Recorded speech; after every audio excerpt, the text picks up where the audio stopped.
into a good college, you could become anyone you want after that. Even the president? That's right, sweetie. Maybe she was right. I had to skip classes because of my job sometimes. I decided to ask my friend to study with me so that I could catch up with everyone. She quickly agreed, but for some reason, she didn't want me to come over. Let's study at school or at your place, okay? Sure, no problem. By the way, I have some cool news. I saw an ad about a mansion owner looking for a teenage assistant, called them, and got hired. I want to save up for a trip to Milan. Wow! I wanted to ask my friend to put in a good word for me, but I'd already promised Grandma I would focus on my studies. So I just congratulated Lena. She was acting weird though. Whenever her parents called her, she would step away to talk to them, and she also refused to take pictures with me. Was she ashamed of being friends with someone poor?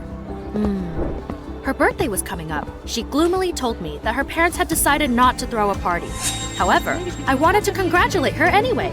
I broke my piggy bank and bought her a makeup kit I'd long been dreaming about. I wanted to surprise her, so I climbed up a tree to her room's window with the gift and balloons. But then, I saw that there was a party inside. The guests were eating a cake and congratulating the birthday girl. Had Lena lied to me because she didn't want me to come? I felt gutted. Even the balloons burst from such a betrayal. I wanted to throw the gift through the window, but I couldn't afford that. So, I returned it to the store. The next day, I demanded an explanation from my friend. To my surprise, Lena lost her temper. Did you peek through the window? Rosa, you're nuts and obsessed with money. We had a big fight. Her words made my blood boil. I wanted to complain to my grandma in the evening, but she was so exhausted she fell asleep right in the chair. She had to leave for work much earlier than usual, and she didn't even have enough time to take care of her garden. I decided, to hell with studying. I had to earn enough money for a new car as soon as possible. The next day, instead of going to school, I went to the mansion Lena had told me about. Since she was faker than the Monopoly money, I decided to steal her part-time job. A prim butler opened the door for me. I told him we had talked on the phone, and he let me in. Wow, the mansion looked bigger on the inside. I wanted to live in a place like that. Hey, mister, what are my duties going to be? Didn't they tell you? I have memory problems. Please explain it one more time. The butler squinted at me incredulously and explained that a millionaire had bought the mansion for his son called Joe. He used to be a famous racer, but after getting injured, he decided to retire from the dangerous sport. Now, he was staying at home with a broken leg, but he would go to my school as soon as he recovered. Joe used to spend a lot of time practicing.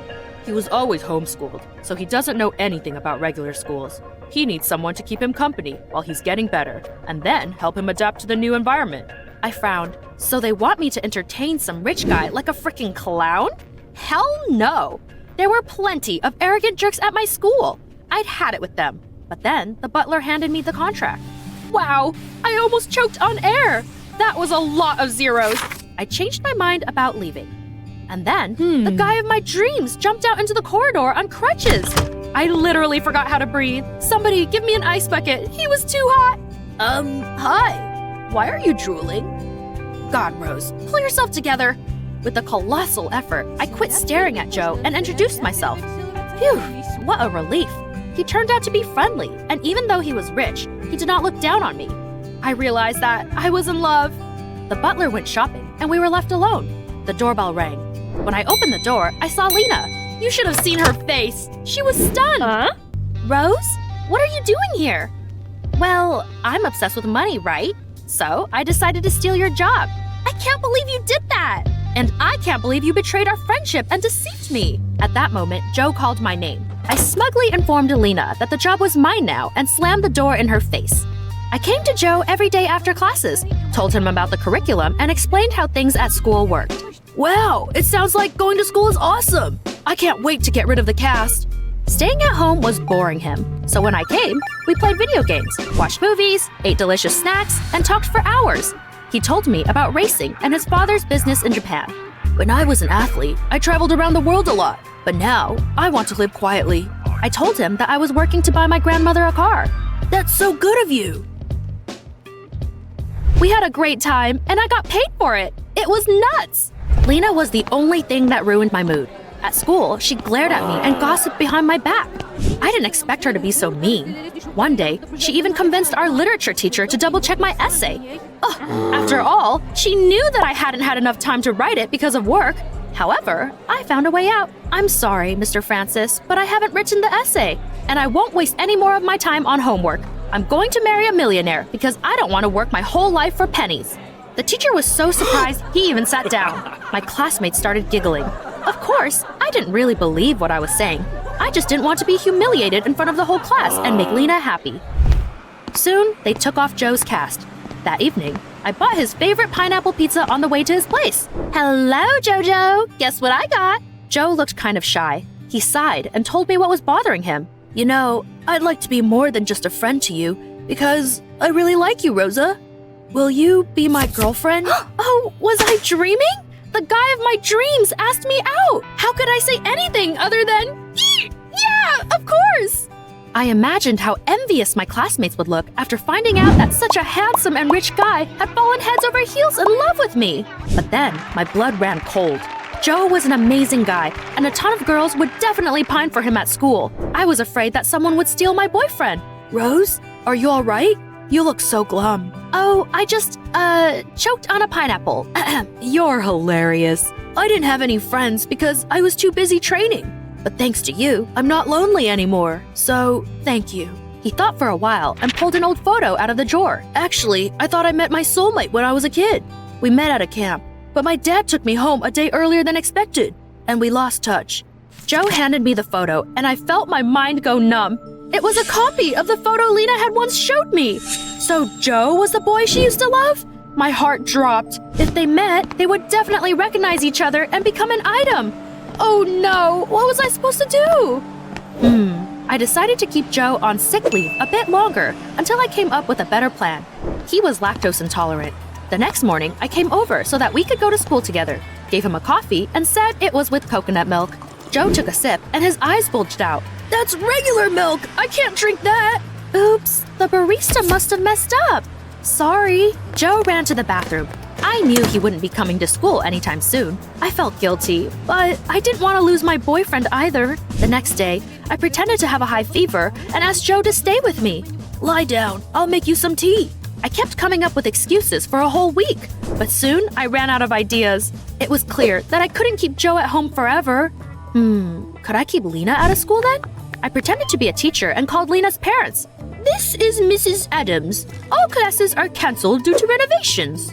The day after that, I found out that Lena had a cold and would be staying at home for some time. That was exactly what I needed. To my horror, when Joe came to school, all the girls zeroed in on him at once. Wow, the new guy looks like a movie star. Damn, how could I make them stay away from him? I decided to spread silly rumors so that the girls would stay away from Joe.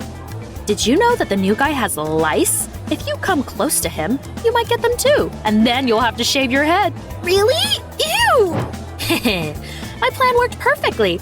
I felt like a celebrity's bodyguard. Every time one of the girls tried to talk to Joe, I came up with something new. Attention, there's danger on the left. I sprayed Joe with perfume that smelled like cheese. This school is full of psychos. Everyone keeps shying away from me. I'm glad you're here, Rose. You're very special to me. Everything was going according to my plan. But soon, I started to feel guilty. I didn't like deceiving Joe, but I was so afraid of losing him. Soon, Lena returned to school and came up to me. Rose, I've been thinking. You were right, and I shouldn't have lied to you. The thing is, my parents decided that I should find friends with better connections and forbade me from talking to you. That's why I didn't invite you to my birthday party. But I'm not going to listen to them anymore. I'm sorry. Let's share this tuna sandwich and make up. Wow, her confession was like a slap in the face for me. How could Lena's parents tell her who to hang out with? I thought about it a little and decided to give my friend another chance because I missed her terribly. I'm so glad we made up. I realized that I had to be honest with Lena and Joe.